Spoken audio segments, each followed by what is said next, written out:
Moi, je voulais dire un petit mot sur l'après par rapport à tout ce qu'on vient de dire. C'est justement que par rapport à fin 2017, début 2018, je suis plus optimiste. D'abord parce qu'elle a vécu plein de choses depuis et elle est plus âgée, elle est sans doute plus mature, comme on dit.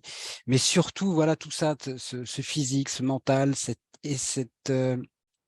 conscience d'être ce qu'elle est et ce qu'elle doit être, me fait penser que je la vois pas revenir en arrière. Alors après, elle peut se blesser, elle peut aussi connaître, pourquoi pas, un gros moment de lassitude, mais elle paraît pas vraiment dans cette dynamique-là aujourd'hui. Mais sauf ça, tennistiquement, je pense que, j'espère ne pas me tromper en tout cas, elle est à l'abri d'une rechute, en tout cas de l'ampleur de celle qu'elle a connue après sa première très bonne période en 2017-2018. D'un point de vue, seulement factuel, comme tu l'écrivais ce matin dans un retour, Laurence, elle aura que 300 points à défendre d'ici Roland-Garros, Mm. en début de saison prochaine, alors que ses 2 devancières auront respectivement plus de 2 000 et plus de 7 000 points à défendre. Ces 3 devancières auront beaucoup plus de points à défendre. Donc elle a de quoi, en tout cas dans les faits, factuellement, pas tennistiquement, là je parle juste, en termes de classement, faire encore progresser encore et être pourquoi pas, d'ici quelques semaines, la dauphine de Ah bah, en tout cas, d'Iga ce serait étonnant qu'elle ne soit Voilà. pas sur le podium au premier Mmh. semestre 2023.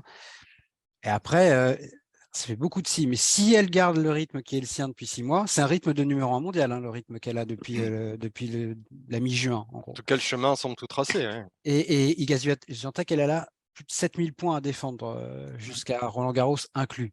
Et Caroline Garcia, Roland-Garros inclus, doit être à 400, à peine à 400. Donc, bon, pourquoi pas. Maintenant, c'est pas le plus important pour elle, le classement. Les joueurs, les joueuses le disent toujours, et ils ont raison. Mmh. C'est une conséquence de tout le reste. C'est le bout de la chaîne. Donc, elle doit pas commencer par réfléchir à ça. Ce qui fait qu'elle est quatrième aujourd'hui, c'est les conséquences de tout ce qu'elle a mis en place et qui a payé en termes de résultats.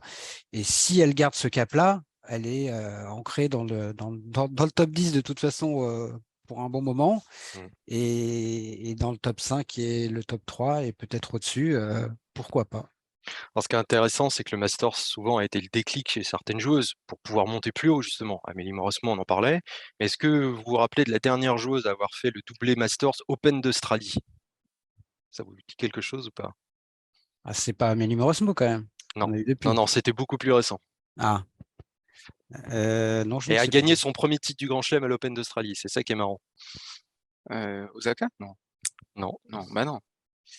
Oui, Heu, Sophia, c'est une américaine, non? non, Non? c'est Non. Caroline Wozniacki. En 2017, elle Ah oui, gagne c'est le vrai. Masters Tout et à c'est elle fait. vrai, fait Open d'Australie dans la foulée. Et elle avait à c'est peu près vrai le même ça. âge que Caroline Garcia. Elle avait à peu près le même Ouais âge, voilà, alors et qu'elle avait buté un l'Open, certain nombre de fois. Bon, Caroline n'a pas vécu ça, mais en tout cas, elle avait connu cette délivrance-là avec le Masters, avec l'Open d'Australie derrière.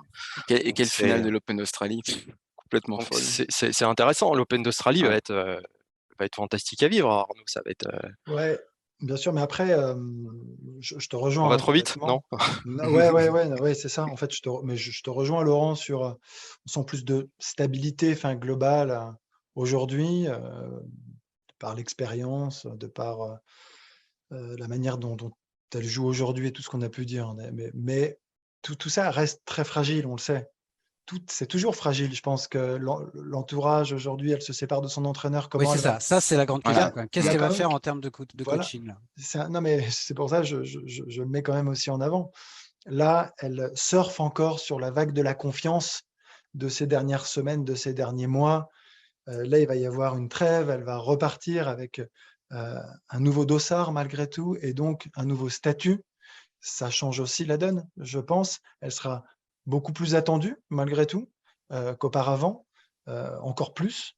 Et il y a pas mal de choses quand même qu'il va falloir gérer et qui seront des choses qui seront assez nouvelles quand même. Donc, Hein, c'est vrai, mais quand même, regarde, l'entourage sera important. à l'US Open, on a eu cette discussion, je me souviens. Alors, elle a encore changé de statut par Mmh. rapport à l'US Open, je suis C'est d'accord. encore différent. Elle a fait une demi en Grand Chelem, elle a gagné le Masters, elle est numéro 4 mondial.